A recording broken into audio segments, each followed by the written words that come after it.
शांति। ओम। आज के दिन सत्यार्थ प्रकाश इस पुस्तक का हम स्वाध्याय करते हैं और इस पुस्तक में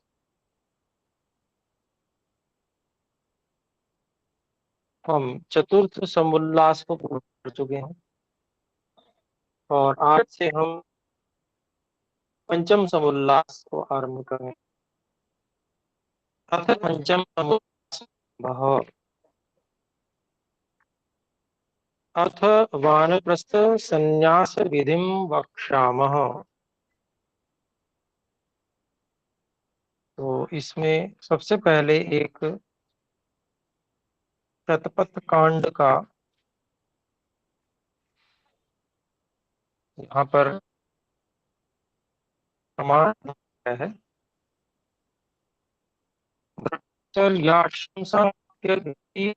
गृही भूत्वा ध्वनि भूत्वा प्रव्रजे।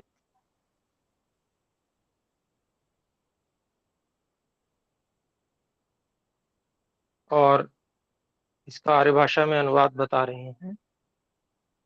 मनुष्यों को उचित है कि ब्रह्मचर्य आश्रम को समाप्त करके गृहस्थ होकर वानप्रस्थ और वानप्रस्थ होके सन्यासी होवें। अर्थात यह अनुक्रम से आश्रम का विधान है। एवं अब यहाँ पर जो है आगे कुछ मनुस्मृति के श्लोकों को उद्धृत कर रहे हैं।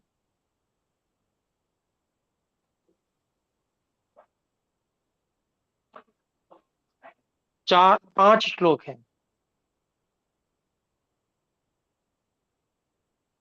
इन श्लोकों को मैं पढ़ रहा हूं।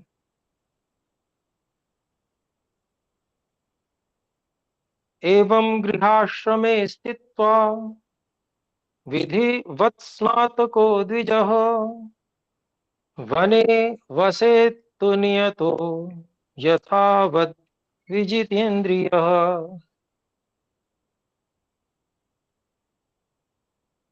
दूसरा श्लोक। गृहस्थस्तु यदा पश्येत् बलिपलितमात्मनः अपत्यस्यैव चापत्यं तदारण्यं समाश्रयेत्। तीसरा श्लोक। संत्यज्य ग्राम्यमाहारं सर्वं चैव परिच्छदं पुत्रेषु भार्या निक्षिप्य वनं गच्छेत् सहैव वा। चतुर्थ श्लोक। अग्निहोत्रं समादाय गृह्यं चाग्निपरिच्छदम् ग्रामादरण्यं निःसृत्य निवसेत् नियतेन्द्रियः। पांचवा श्लोक। मन्युन्नैव विविधैर्मध्ये मध्यैः शाकमूलफलेन वा एतानेव महायज्ञान् निर्वपेद् विधिपूर्वकम्। इनका अभिप्राय लिखते हैं। इस प्रकार स्नातक अर्थात ब्रह्मचर्य पूर्वक गृहाश्रम का कर्ता द्विज अर्थात ब्राह्मण क्षत्रिय और वैश्य गृहाश्रम में ठहरकर निश्चित यथावत इनको जीत के वन में बसे। अर्थात वन जाने का जो विधान है वो ब्राह्मण क्षत्रिय और वैश्य इनके लिए किया गया है। वानप्रस्थ आश्रम का विधान ये बिल्कुल प्रथम श्लोक में ही मनुस्मृति में बताया गया कि विधि पूर्वक ब्राह्मण क्षत्रिय और वैश्य अर्थात द्विज को गृहाश्रम करके और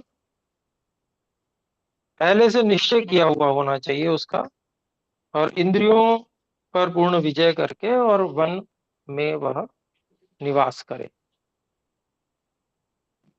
तो ऐसा यहाँ पर विशेष विधान है।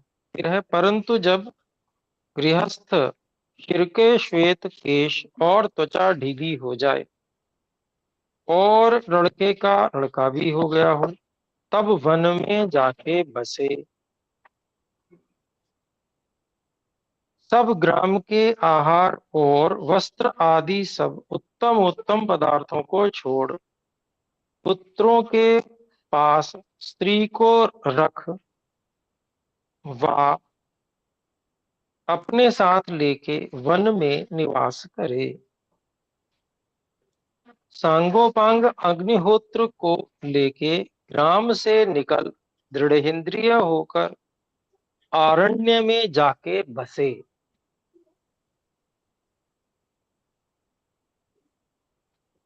तो फिर पांचवें का है अर्थ, नाना प्रकार के सामा आदि अन्न, सुंदर सुंदर शाक, मूल, फल, फूल, कंद आदि से पूर्वोक्त पंच महायज्ञों को करे और उसी से आतिथ्य सेवा और आप भी निर्वाह करे।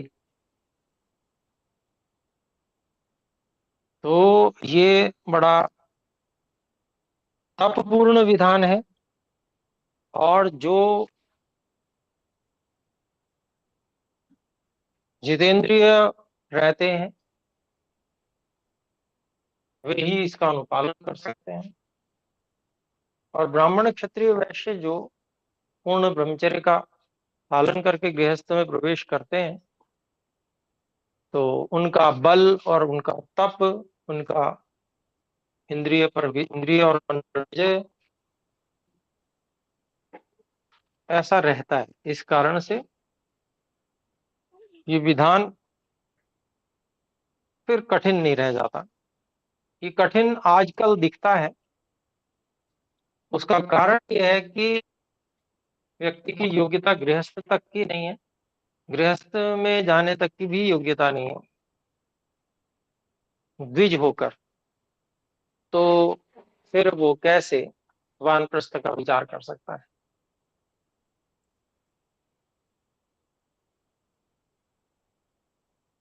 तो इसीलिए सारी व्यवस्थाएं बिगड़ी हुई हैं कि अगर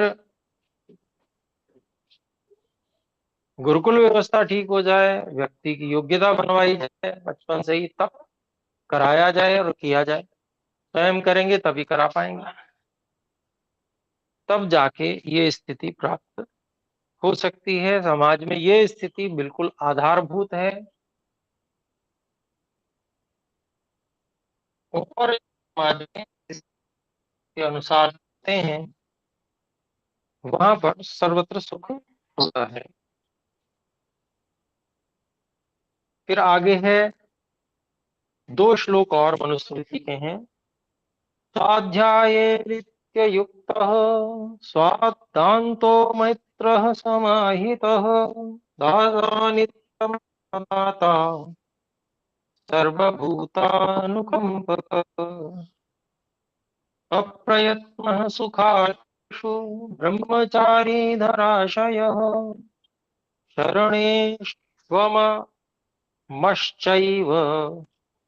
वृक्षमूलनिकेतनः। और इनका अभिप्राय आर्य भाषा में ऐसा है, स्वाध्याय अर्थात पढ़ने पढ़ाने में नित्य युक्त, पढ़ने पढ़ाने में रुचि लेनी चाहिए वानप्रस्थी को। जितात्मा,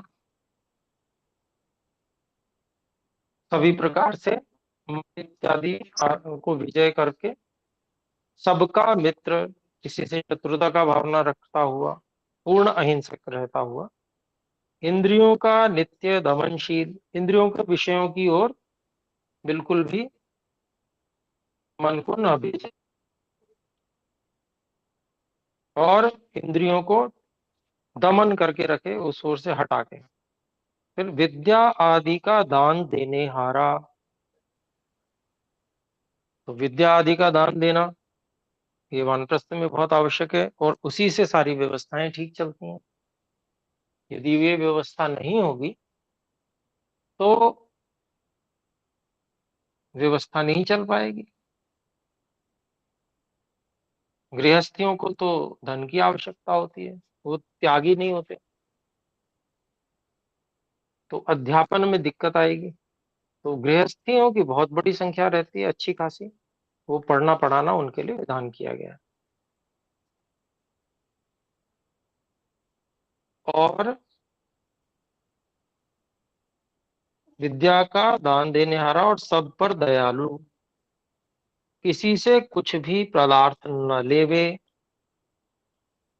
अब जब कुछ भी न लेवे तो फिर पढ़ाने में धन लेने का तो वैसे निषेध हो गया। कुछ भी नहीं लेना वानप्रस्थी को।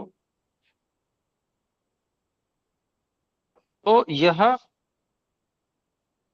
एक बड़ी सुंदर व्यवस्था बनाने के लिए समाज में आधारभूत तथ्य हैं। इस प्रकार सदा वर्तमान करे। अब इस स्थिति वाले लोग न के बराबर जैसे हैं, और वानप्रस्थी भी अगर कहीं रहना चाहते हैं तो उनको कुछ ना कुछ वहां रहने के लिए उसकी आवश्यकता होती है कि भाई मुझे अपना खर्चा चलाने के लिए कुछ ना कुछ चाहिए अगर मैं पढ़ाऊंगा तो ऐसी जो स्थिति है, ये स्थिति इसीलिए है क्योंकि वो व्यक्ति उतना अधिक ना तो वो विद्वान है और ना ही वो तपस्वी है, उतना समझ नहीं सकता, ना ही उसका शरीर आदि उतना पुष्ट है कि उसको आवश्यकता न पड़े। ब्रह्मचर्य से बहुत अधिक पुष्ट शरीर वाला होता है तो उसको अपेक्षा नहीं होती है बहुत ज्यादा, और उसका कार्य चलता रहता है अच्छे से, सामान्य भोजन आदि मिलने पर भी, और वो फल फूल इत्यादि से भी कार्य चला लेता है, उतने से भी उसका सब पूर्ण पोषण इत्यादि होता रहता है। तो किसी से कुछ भी पदार्थ न लेवे, इस प्रकार सदा वर्तमान करे। तो ऐसा जो है ऐसा करने के लिए अपने को सामर्थ्यवान बनाना और एक व्यवस्था में जुड़ना, ये बहुत आवश्यक है।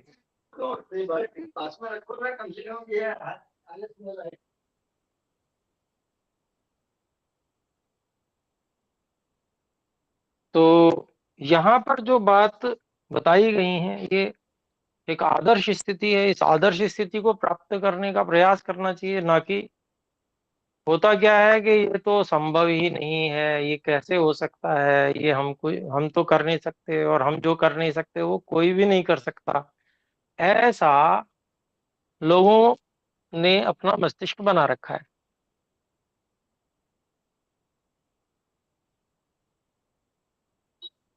तो इसके कारण से कोई भी कार्य आगे नहीं बढ़ पा रहा, वो सहयोग भी नहीं करते कोई करना चाहे तो उसके लिए, क्यों? वो खुद ही निराश है, उन्होंने ये मान लिया ये कभी हो ही नहीं सकता, संभव ही नहीं।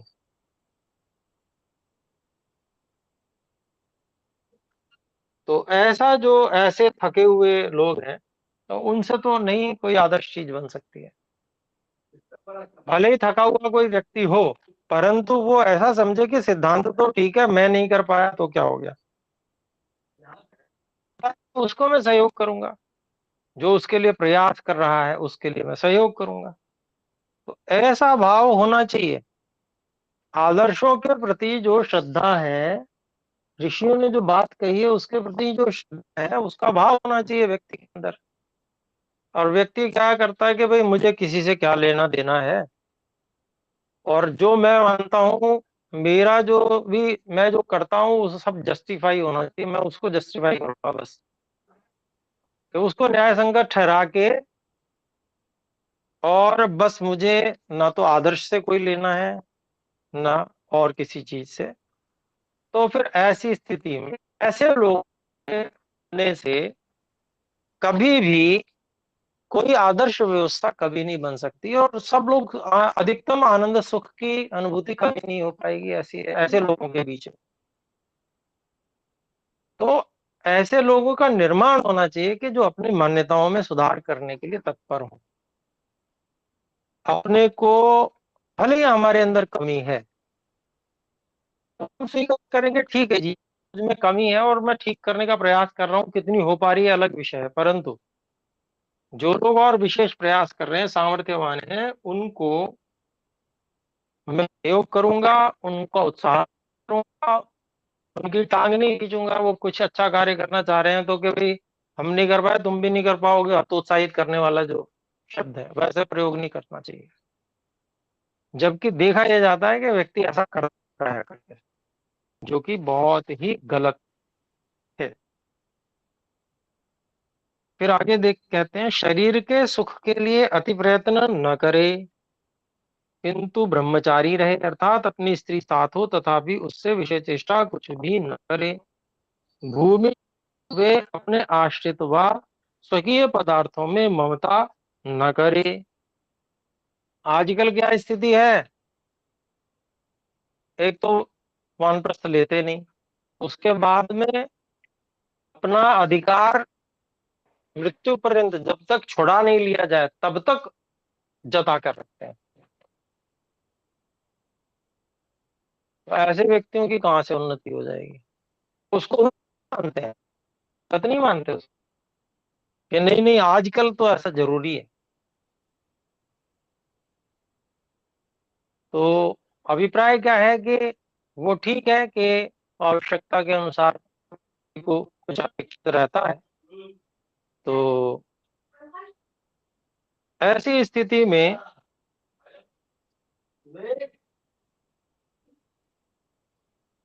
क्षमा करें, एक मिनट।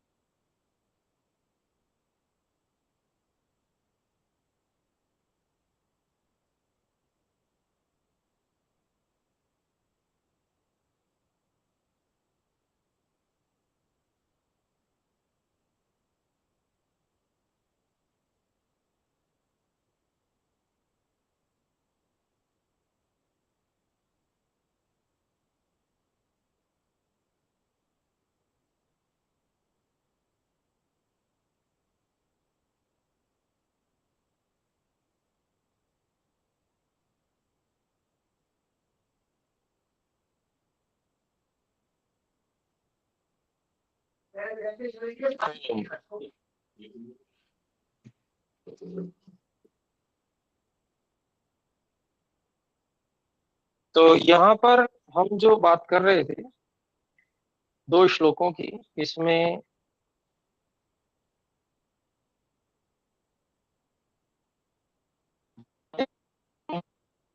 गृहस्थी के उसमें उनकी व्यवस्था हम लोग नहीं करते ऐसे लोगों की, तब तक समाज का ढांचा ठीक कैसे होगा। और सारा वह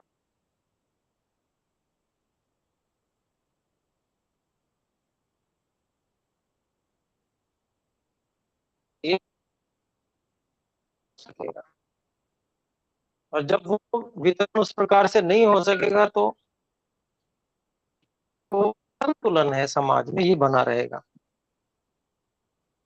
तो उस असंतुलन को दूर करने के लिए हम होना चाहिए, तब करने के लिए भले ही कमजोरी है, भले ही कोई बात है, उसका उसका उपाय करेंगे,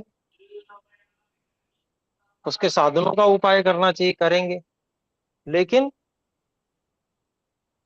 बिल्कुल हार कर थक कर बैठ जाना और करना ही नहीं है, अब कुछ नहीं करना जी हमें, ऐसी स्थिति से समाज में कभी भी संतुलन का अभाव, संतुलन की स्थिति नहीं बन पाएगी।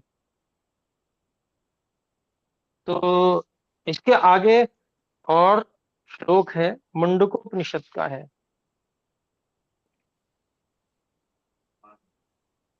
तपः श्रद्धे ये हि उपवसन्त्यरण्ये, शान्ता विद्वांसो भक्षचर्याचरन्तः, सूर्याद्वारेण ते विरजाः प्रयान्ति, यत्रामृतः स पुरुषो ह्यव्यात्मा। ये प्रमाण दिया है इसका अभिप्राय लिखते हैं, जो शांत विद्वान लोग वन में तप धर्मानुष्ठान और सत्य की श्रद्धा करके भिक्षाचरण करते हुए जंगल में बसते हैं,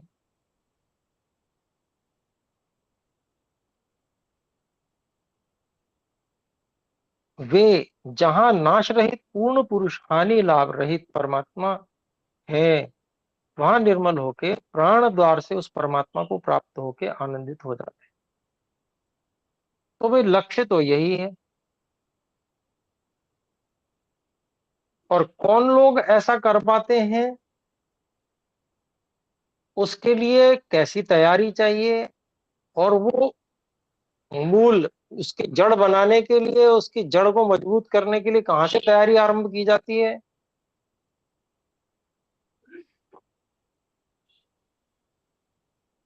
वो भी बताया गया है। और वो नहीं है तो कि कुछ होने वाला नहीं है, सपने देखने की बात अलग है। खाली सपने देखते रहने से कुछ नहीं होता है।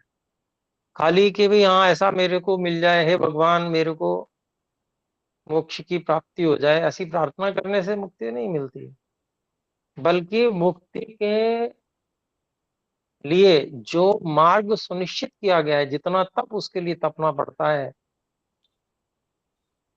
जैसा जीवन बनाना पड़ता है बचपन से लेकर, वैसे ही माता पिता मिले, वैसे ही आचार्य गुरु मिले, और वैसी व्यवस्था वातावरण मिले, तब वो स्थिति बनेगी। तब भी सबकी नहीं बनती, क्योंकि सब लोग इंद्रियों पर सदा विजय नहीं रख पाते। और जो जितना इंद्रिय के विषयों में जाता है, वो उतना उतना उसकी गति मोक्ष की ओर धीमी हो जाती है। उसके जो साधन है उतने यदि कमजोर हो जाते हैं,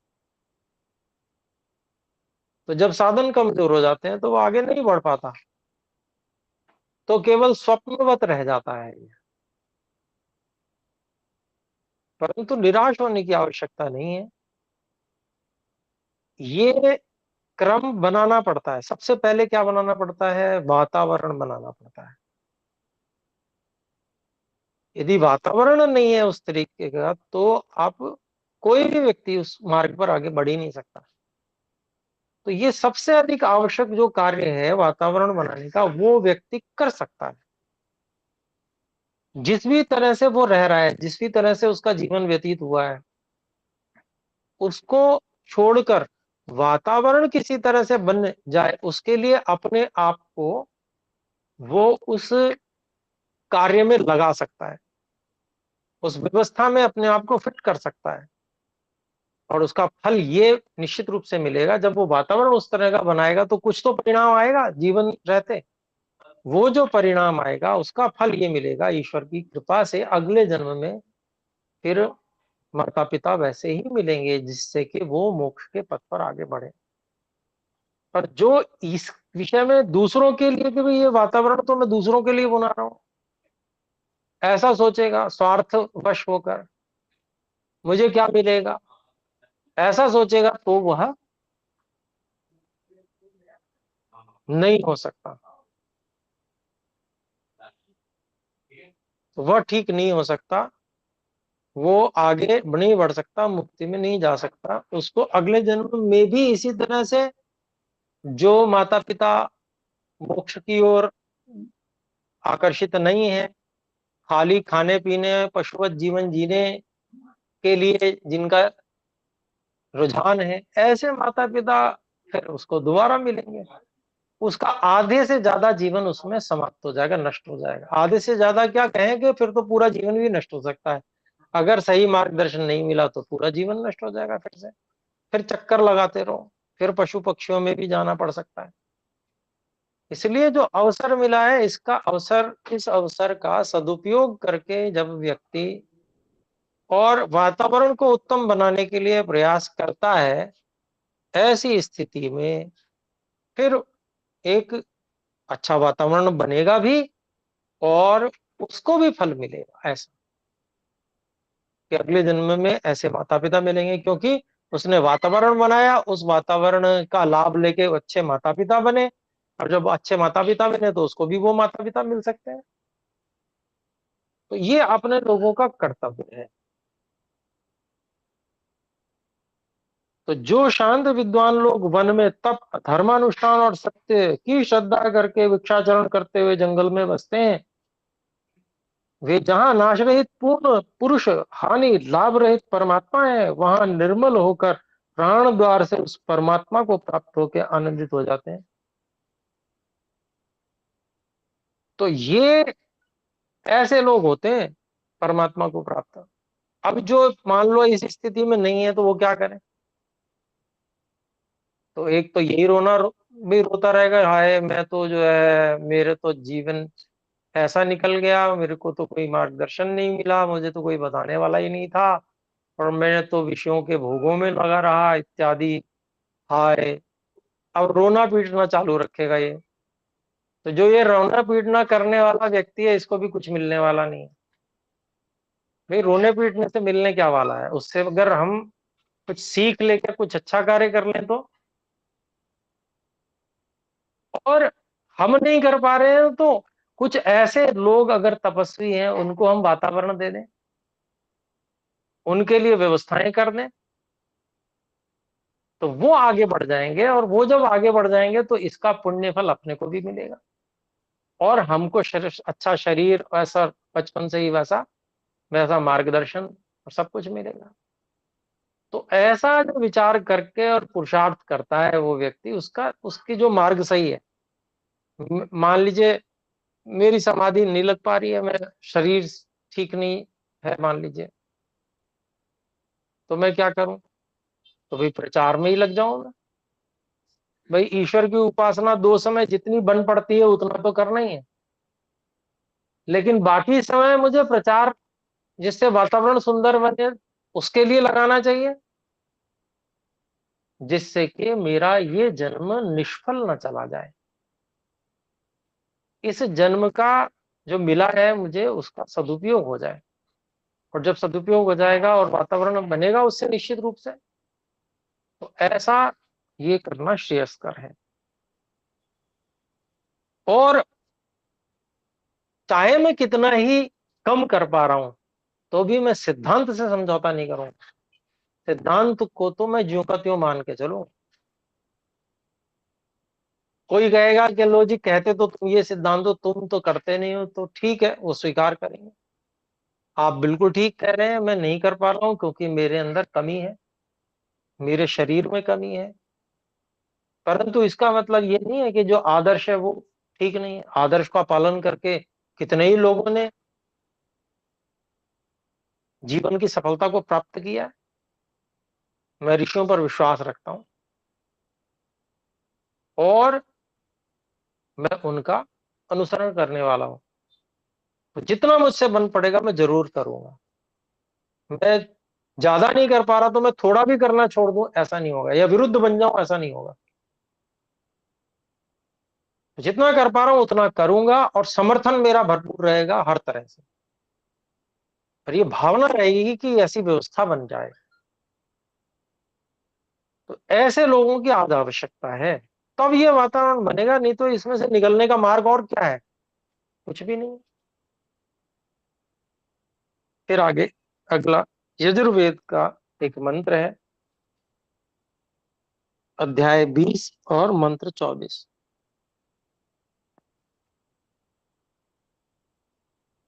ओम अभ्यादधामि समिधमग्ने व्रतपते त्वयिम् व्रतं च श्रद्धां चोपैमीन्धे त्वादीक्षितो अहम्। अभिप्राय इसका, वानप्रस्थ को उचित है कि मैं अग्नि में होम कर दीक्षित होकर व्रत, सत्य आचरण और श्रद्धा को प्राप्त हूं। ऐसी इच्छा करके वानप्रस्थ हो नाना प्रकार की तपश्चर्या, सत्संग, योगाभ्यास, सुविचार से ज्ञान और पवित्रता प्राप्त करे। तो इसमें दीक्षित भी, व्रत में दीक्षित होने में तो कोई कठिनाई नहीं है, सामर्थ्य कम है। सत्याचरण करूंगा, इसमें क्या कठिनाई है? बस इतनी ही कठिनाई है कि अभिमान को छोड़ना है। अभिमान क्या कहता है? अभिमान कहता है कि नहीं,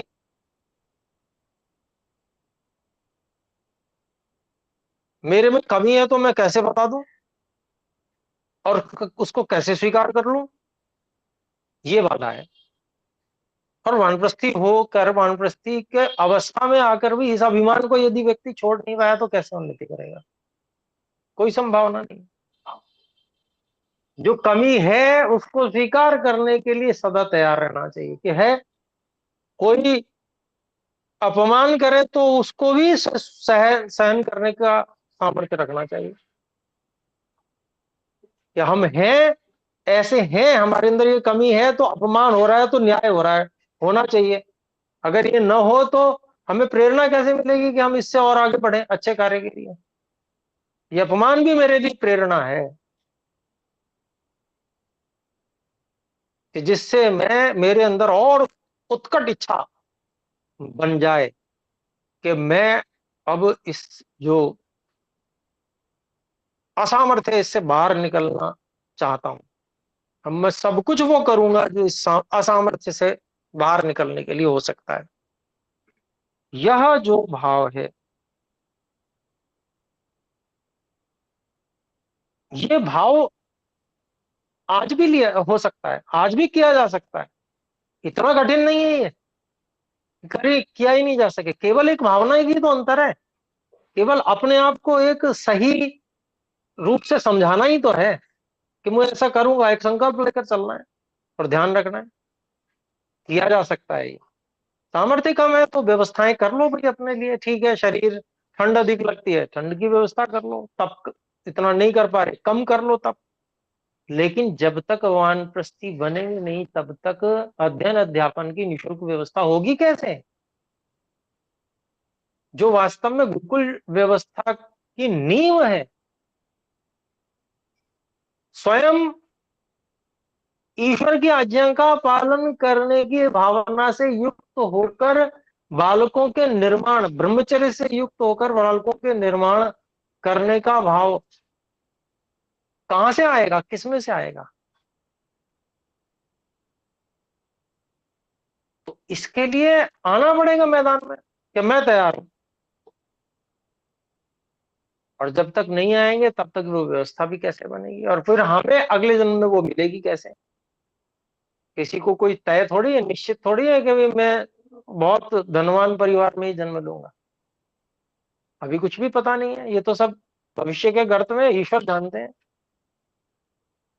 और अगर मैं निर्धन परिवार में मुझे जन्म मिलता है तो फिर तो मेरी शिक्षा गई, फिर मुझे नहीं मिलेगी वेद की शिक्षा, क्योंकि धन पे आधारित है सारा कार्य।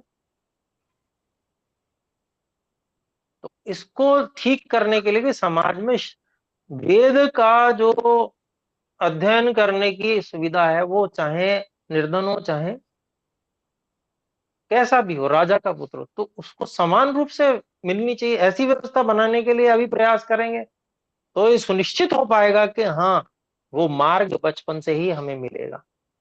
और उसके लिए अपने आप को कम से कम वृद्धावस्था में तो समर्पित कर दो। उसके लिए भी तैयार नहीं है, केवल अपने स्वार्थ, जो तुच्छ स्वार्थ जिसको कहें इंद्रिय भोगों का स्वार्थ, उसके लिए घर में घुसे हुए और अपने जीवन का नाश कर रहे हैं और व्यवस्था का भी नाश कर रहे हैं। बहुत बड़े पाप के भागी, जानकर अर्थात सब कुछ जानते हुए भी जो करते हैं ऐसा, उनकी तो क्या ही कथा कही जाए। और पाप भी बहुत अधिक लगता है। परंतु ऐसी नास्तिकता चढ़ गई है, मोटी खाल हो गई है कि कोई अंतर पड़ता नहीं है व्यक्ति को। और होगा सो देखा जाएगा, भोग लेंगे, अब भी भोग रहे हैं और पता नहीं कब तक भोगते रहेंगे। उस पर भी, उससे भी कोई फर्क नहीं पड़ता व्यक्ति को, उसकी कोई चिंता नहीं करता ईश्वर के द्वारा दंड मिले। तो ये एक जो बहुत नास्तिकता की मोटी परत जम गई है, वो आज उखाड़ देने की आवश्यकता है। जो आस्तिक व्यक्ति होगा वो किंचित मात्र भी अधर्म होता, अगर उसके द्वारा होता होगा तो वो तुरंत भय खाएगा। और ईश्वर से कहेगा कि हे ईश्वर मुझे बचा लीजिए कि मैं अधर्म से बच जाऊं। और आज देखें आज स्थिति क्या है, स्थिति बहुत भयानक है। परंतु ऐसे स्वाध्याय जो ऋषियों का, ग्रंथों का, जैसे आज हम कर रहे हैं, इससे प्रेरणा प्राप्त होती है कि ऐसे हमें बनना है। यहाँ और वेद मंत्र का अभिप्राय, मैं अग्नि में होम कर दीक्षित होकर व्रत सत्याचरण और श्रद्धा को प्राप्त हूं, ऐसी इच्छा करके वानप्रस्थ हो, नाना प्रकार की तपश्चर्या, सत्संग, योगाभ्यास, सुविचार से ज्ञान और पवित्रता प्राप्त करे।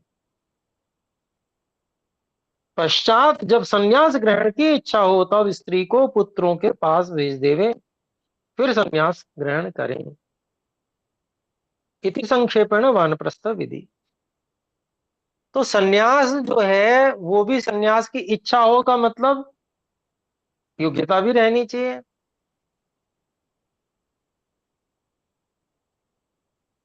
संन्यास जो चारों वेदों का विद्वान सन्यासी होना चाहिए, ऐसे ही वैराग्य की योग्यता है वो होनी चाहिए।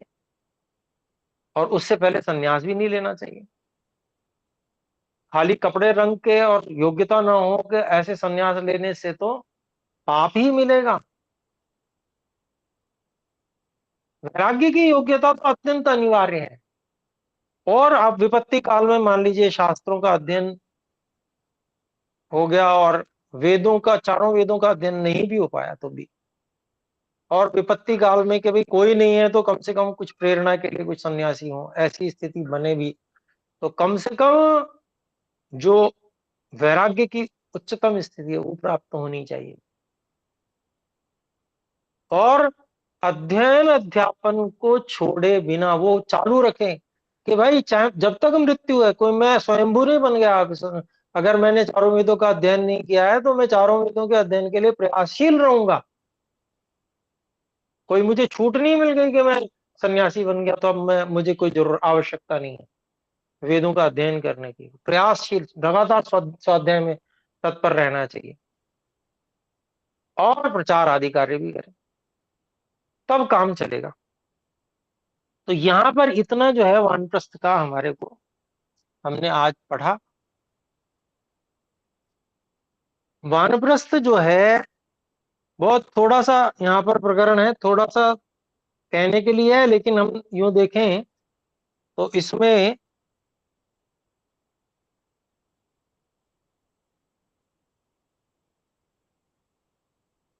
9 श्लोक और एक वेद मंत्र का प्रमाण यहाँ महर्षि जी ने दिया हुआ है। यद्यपि प्रकरण छोटा है लेकिन इसका महत्व बहुत अधिक है। क्यों? क्योंकि इसकी प्रेरणा से ही समाज में बहुत बड़ा सुधार हो सकता है और बहुत बड़ी व्यवस्था बन सकती है जिसकी हम कल्पना करते हैं गुरुकुल क्रांति के माध्यम से।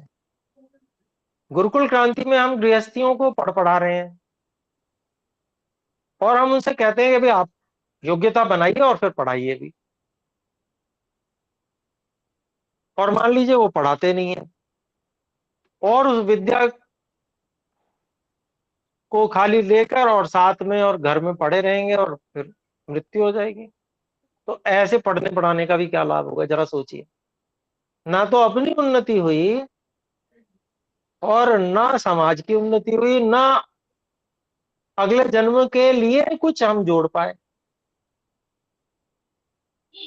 तो इसलिए ये प्रेरणा अपने साथ में जीवित रखें कि ठीक है, सामर्थ्य शरीर का कम है, कोई बात नहीं। शरीर के सामर्थ्य को कम रहते हुए भी हम साधनों का उपयोग कर लेंगे। जितनी सामर्थ्य उसके हिसाब से तप कर लेंगे, कम कर लेंगे तप, लेकिन व्यवस्था को बनाने के लिए हम इतना तो कर सकते हैं कि हम कुछ लें नहीं अध्ययन अध्यापन के बदले। हम जहां आवश्यकता है वहां पर एक संगठन के अंतर्गत, एक व्यवस्था के अंतर्गत हमें जहां कार्य सौंपा जाए उसको हम निष्ठापूर्वक निभाएं। ये नहीं कि बार बार जी हमारे उसके पोते के पोते की शादी है और उसकी शादी है और वो उठा के चल दिए थैला कि हम तो वानप्रस्थी, हम तो घुमक्कड़ हैं। वानप्रस्थी घुमक्कड़ नहीं होता है, पठन पाठन करने वाला होता है। विवाहों में नहीं जाता वो।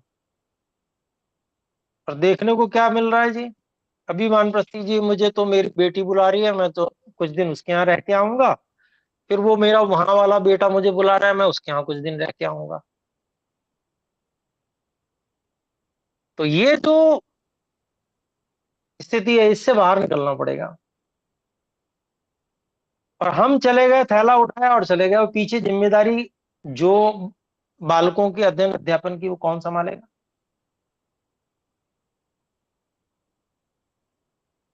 तो जिम्मेदारी से छूटना कभी जीवन में नहीं हो सकता है। और ये बात भी है कि कुर्वन्ने वेह कर्माणि जिजी विषेच्छतम समा। 100 वर्षों तक कर्म करते हुए जीवन जीने की इच्छा कर, ऐसा आदेश है। छुट्टी नहीं है, पुरुषार्थ करने का निरंतर कार्य है।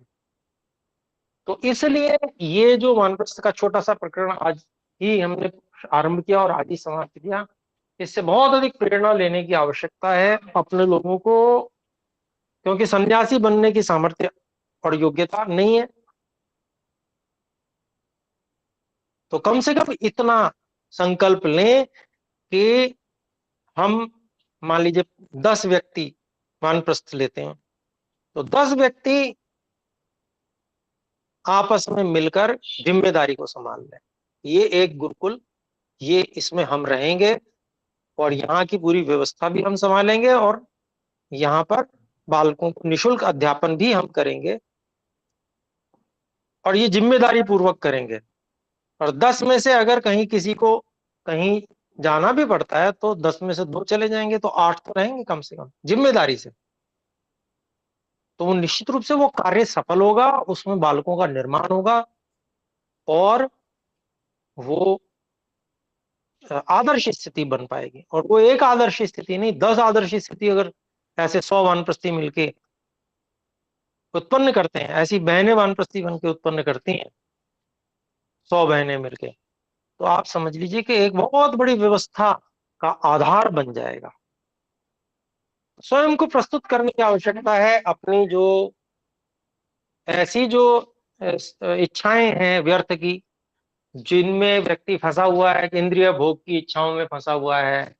मुझे ये चाहिए, मुझे वो चाहिए, मुझे ये खाना है, मुझको वो खाना है, ये सब चीजें छोड़ के, और जब तक शरीर पूरी तरह से सामर्थ्य नहीं समाप्त हो जाती, जब तक कुछ सामर्थ्य शरीर में शेष है, ऐसे सामर्थ्य शेष रहते ही वानप्रस्थ ले लेना ये आवश्यक है। बिल्कुल अब तो जी चला नहीं जाता, अब तो उठा नहीं जाता, अब जी अब मेरी सेवा ले लो, तो ऐसी सेवा भी कोई आवश्यक नहीं है, इससे कुछ भी मिलने वाला नहीं है।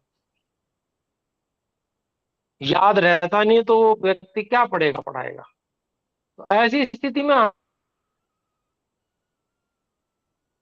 ये देना ये बहुत आवश्यक है। तो अभी बस शंका समाधान का समय शेष है, और हाथ भी खड़ा हो गया है। धीरज जी बोल सकते हैं।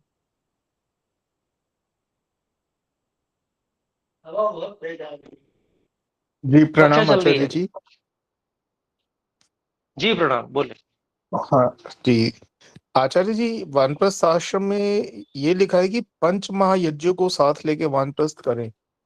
तो एक जो जी जी, पितृयज्ञ है पंच महायज्ञ में, तो वानप्रस्थी का पितृयज्ञ किस प्रकार होगा सिद्ध? पिताजी को भी अपने साथ में ले लो। पिताजी वानप्रस्थी नहीं है क्या? उनका वानप्रस्थ का समय नहीं हो गया, वो गृहस्थ में ही रहेंगे। अच्छा। नहीं, अगर उनको मान ली भी पिताजी ना उनको हो भी साथ में। वहां सेवा भी करो उनकी। अब उनके लिए पितृयज्ञ का विधान है, तो वो बच्चों को पढ़ा रहे हैं, ये भी पितृयज्ञ के अंतर्गत है। जैसे पितृयज्ञ के अंतर्गत संतानों का पालन आता है, कि भाई पितृयज्ञ में संतति तो को आगे बढ़ाएं। जी हाँ, पितृयज्ञ के अंतर्गत है, संतति को आगे बढ़ाना पितृयज्ञ के अंतर्गत है। हाँ, भाई संतानों को, संतति को आगे बढ़ाना ये पितृयज्ञ के अंतर्गत नहीं है क्या? पितृ यज्ञ में तो पितरों का श्रद्धा पूर्वक उनको तृप्त करना, ऐसा सुना मैंने आचार्य जी। संतान का पालन भी पितृयज्ञ के अंतर्गत ही आता है। मतलब जिसको हम कहेंगे कि जैसे क्या कहते हैं, जैसे बचपन में हमारी सेवा हमारे माता पिता ने की, क्या वैसी सेवा हम अपनी माता पिता की कर सकते हैं? प्रश्न का उत्तर हाँ या ना? हम्म, नहीं, माता पिता के साथ तो वैसा वैसे ही व्यवहार तो नहीं नहीं कर कर सकते ना, सकते। नहीं कर जी। सकते ना। जी। तो शास्त्रों में ये बात आती है कि माता पिता की तो जैसे हम कर सकते हैं सेवा करें, जी। लेकिन संतति को आगे बढ़ाने के लिए जो हमारी संतति है उसको, उसकी जो सेवा कर रहे हैं वो भी वही, उससे पितृ ऋण वो उतर रहा है, समझ लीजिए। अच्छा आचार्य जी। वो जो माता पिता ने हमारे लिए किया वही हमने आने वाली संततियों के लिए कर दिया। तो ये तो हमने गृहस्थ में रहते हुए किया, और हाँ, तो वानप्रस्थ उससे, में जा। हाँ, वानप्रस्थ में भी पितृयज्ञ करेंगे तो वहां पर बच्चे जो रह रहे हैं उनको पढ़ा रहे होंगे हम, उनका अच्छा पालन जी। कर रहे होंगे गुरुकुल में। वन में गुरुकुल होता है, गुरुकुल में जो बच्चे उनको पढ़ना पढ़ाना हो रहा होगा, उनका पालन हो रहा होगा, ये भी हमारा कार्य है, वो पितृयज्ञ के अंतर्गत ही आ जाएगा,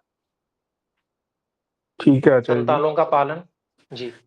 तो आचार्य जी, अपनी धर्म पत्नी के साथ जो हमारे को उसका ध्यान रखना है, ये कौन सी यज्ञ के अंतर्गत आता है? ये तो मतलब ब्रह्म यज्ञ, देव यज्ञ, पितृ यज्ञ, अतिथि यज्ञ, बलिवैश्य यज्ञ, इनमें तो कहीं नहीं है। क्या, मैं समझा नहीं जी, आप पूछना क्या चाह रहे हैं? नहीं नहीं, ये वानप्रस्थ का प्रश्न नहीं है। ये अगर बच्चे का पालन पोषण पितृ यज्ञ है, तो गृहस्थ आश्रम में रहते हुए हम अपने परिवार का जो पूरा ध्यान रख रहे हैं, धर्मपत्नी का भी हम ध्यान रखते हैं, तो वो कौन सा यज्ञ है भला? ये सब पितृयज्ञ के अंतर्गत ही आता है, गृहस्थ कर्तव्य। भाई संतानों मतलब राष्ट्र को अच्छी संतान देना, उसका निर्माण करना, वो दोनों पति पत्नी मिलके करते हैं ना। हम्म। हाँ तो जी। उसी के अंतर्गत आ गया ना। तो पत्नी का घर परिवार का पूरा ध्यान रखना, वो सब पितृ यज्ञ ही है। देखिए वो तो आपस में ध्यान रखना हुआ ना, पत्नी पति का रखती है, पति पत्नी का रखता है। तो वो तो कार्य, किसी कार्य के उद्देश्य से एक दूसरे का साथ देना हुआ ना। हाँ, वो ठीक है आचार्य जी। तो लेकिन यज्ञ के अंतर्गत ही आ गया वो भी, हाँ, वो कौन सा यज्ञ है? ये पितृयज्ञ के अंतर्गत आ गया। पितृ यज्ञ ही हुआ ना वो भी, ठीक है। हम्म। क्योंकि गीता में एक श्लोक भी है कि यज्ञार्थात कर्मणो अन्यत्र लोकोयम कर्म बंधना। तो मतलब कि गृहस्थी को पालन भी हम यज्ञ स्वरूप मान के करें, नहीं तो फिर वो तो बंधन वाले ही कर्म हो जाएगा, यदि हम आसक्तों के कर्म करेंगे तो। जी और जी। कर्तव्य मान के देखिए, करें। हाँ देखिए, कई चीजें ऐसी होती हैं, जैसे अब रोटी बनाना है, तो जी। रोटी बनाना तो जो है, क्या है, जो अ, बिली हुई जो होती है रोटी, उसको तवे पे डालकर सेकते हैं तो वो रोटी बनाना है। लेकिन जब जी। आटा गूंथ रहे हैं तो क्या हम रोटी नहीं बना रहे? वो रोटी बनाने के लिए नहीं है, है जी। वो भी है। ऐसे ही जो उससे जुड़े हुए कार्य हैं वो यज्ञ से संबंधित ही हैं, तो वो यज्ञ के अंतर्गत ही माने जाते हैं। ठीक है आचार्य जी। धन्यवाद आचार्य जी। जी। तो ठीक है, और कोई बात तो नहीं है तो फिर हम, हाँ कोई और हाथ भी खड़ा था, तो मैं विषय के कारण से महोदय, मैंने, मैंने खड़ा किया जी, था। बोले बोले। मैं ये जानना चाह रही थी कि वानप्रस्थी क्या केवल घर का त्याग करके ही वानप्रस्थी हो सकते हैं, या नितांत अकेले में रहना ही वानप्रस्थी होना होता है? इसका उत्तर वैसे तो आज के पाठ में आ गया है। वानप्रस्थी का उद्देश्य केवल व्यक्तिगत नहीं होता है। पढ़ना पढ़ाना वेद का वो भी है, पढ़ाना भी है ना। तो नितांत अकेले में रह के वो कैसे कर पाएगा, पढ़ा तो पढ़ने पाएगा नहीं कैसे किसी आपके को। साथ में पढ़ रहे हो? ठीक है, ये तो एक वो व्यवस्था गुरु अभी के लिए, ये तो तात्कालिक व्यवस्था है कि भाई चलो ऑनलाइन आप पढ़ रहे हैं, हम पढ़ रहे हैं, है ना जी। ये ये वर्तमान तो से तो हम हाँ, भाग नहीं सकते, ये सकते है ना। हाँ ये तो चलिए ठीक है, लेकिन इससे कोई व्यवस्था थोड़ी बनती है। इससे आपका योगदान क्या रहेगा समाज में के लिए? कुछ भी नहीं। जो अभी जीवन सारी में बात जो कभी नहीं हमने कर की, पाए, नहीं, हाँ जो जो जीवन में हमने नहीं बात कर की, पाए, बाल्यावस्था हमने सरकारी स्कूल में पढ़ी, अब गुरुकुल में आपके साथ पढ़ के वो सब ज्ञान अर्जित कर रहे हैं। हाँ तो देखिए हालांकि जो कुछ कर सकते हैं, जो कुछ हम्म, कर सकते हैं वो करेंगे। जैसे बालकों का पालन है, कल्पना कीजिए हम्म, माता पिता ने गुरुकुल भेज दिया, तो वहां क्या क्या कार्य हो सकते हैं बालकों के पढ़ने पढ़ाने के अलावा? जो लोग गुरु पढ़ पढ़ा नहीं गुरु से। सकते वो उसमें सहयोग करेंगे, है ना हम्म, जी। अपना जी। पठन पाठन भी करेंगे, पढ़ना भी जारी रखेंगे, अगर वो पढ़े नहीं है तो अब पढ़ेंगे, लेकिन अन्य कार्य जो हैं उनमें सहयोग करेंगे गुरुकुल में, है ना जी। तो वहां गुरुजी सेवा होगी। गुरुजी गुरुजी हम कैसे उऋण हो सकते हैं उन कार्यक्रमों से? हम यहाँ पर ग्रस्त में रह के जो वानप्रस्थी अवस्था गुजार रहे हैं, वो तो सब कुछ समाज भी कर रहे हैं। यही तो मैंने इसमें बताया कि यहाँ पर संगठन से युक्त होना है आपको, अकेले थोड़ी सोचना है कुछ। अकेले आप कैसे, कोई भी व्यक्ति कुछ भी कर पाएगा? संगठन से युक्त होकर मन बनाना है। देखिए कल्पना, हमने एक बार गुरुकुल क्रांति की ओर से पूछा कि भाई कौन अपना स्थान छोड़कर आ सकते हैं कार्य के लिए। हमारे पास 2-3 स्थान थे, तो कोई हम्म, आया ही नहीं। एक व्यक्ति की आई भी बात तो उन्होंने कुछ ना कुछ धन की मांग कर दी। हम्म, तो अब आज मैंने वही जो पीड़ा थी उसी को व्यक्त किया कि हम कुछ क्यों नहीं कर पा रहे हैं, क्योंकि हमारे पास व्यक्ति ही नहीं है। तो महोदय पहले संकल्प महोदय तो मेरा करें। जी महोदय मेरा प्रश्न ये भी है, जैसा कि इसमें लिखा कि जैसे हम गृहस्थी में जीवन यापन करने के लिए समुचित व्यवस्था करते हैं, ऐसे वानप्रस्थी वन में जाकर भी तो पूर्ण व्यवस्था करेंगे, करनी ही पड़ती है। बिल्कुल फिर वही बिल्कुल। बनाई व्यवस्था को हम क्यों छोड़े?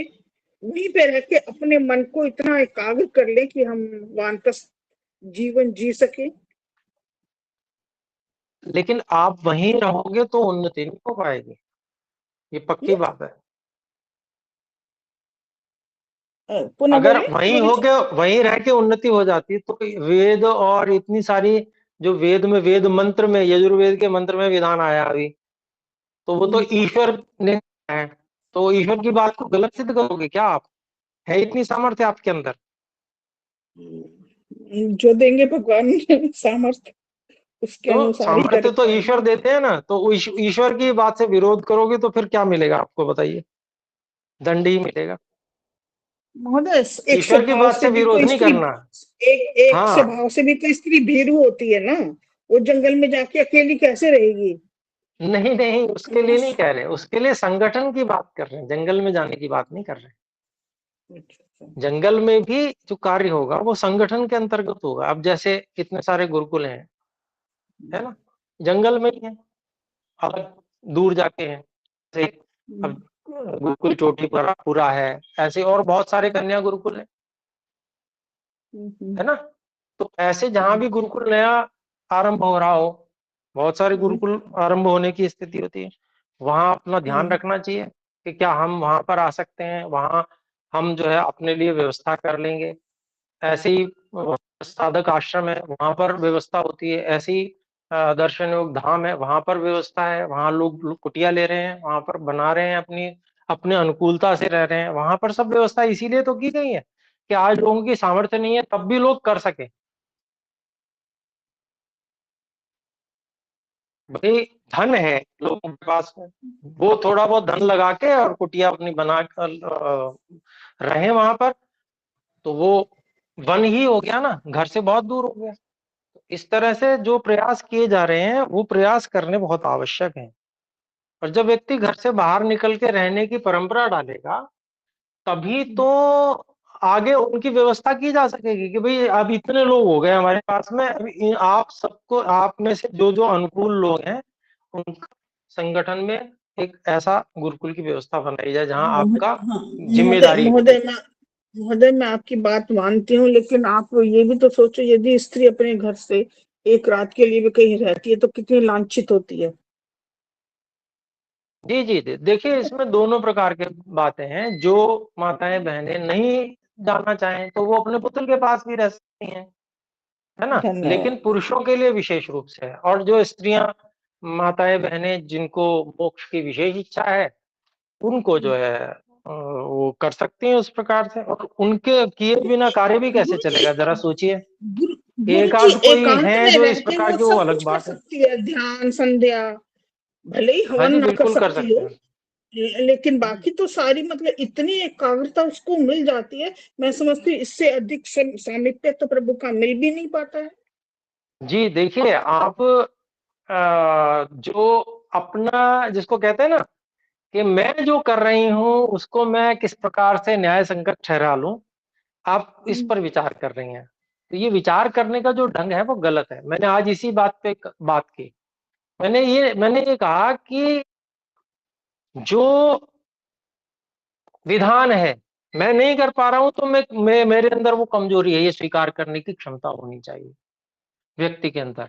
और ठीक है, विधान के अनुसार मैं नहीं कर पा रहा हूं, ये कर पा रही हूँ, और ईश्वर की कृपा होगी तो हम आगे करेंगे, ऐसा भाव रखना चाहिए।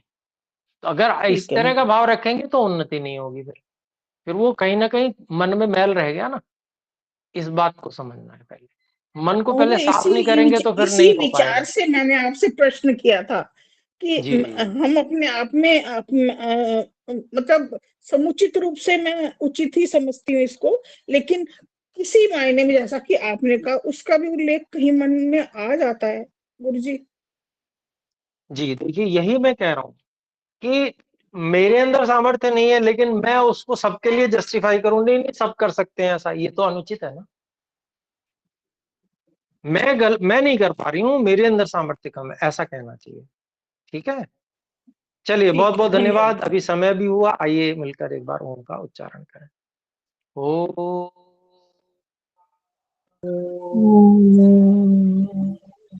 सभी को सादर नमस्ते। सादर नमस्ते नमस्ते गुरु गुरु जी। जी।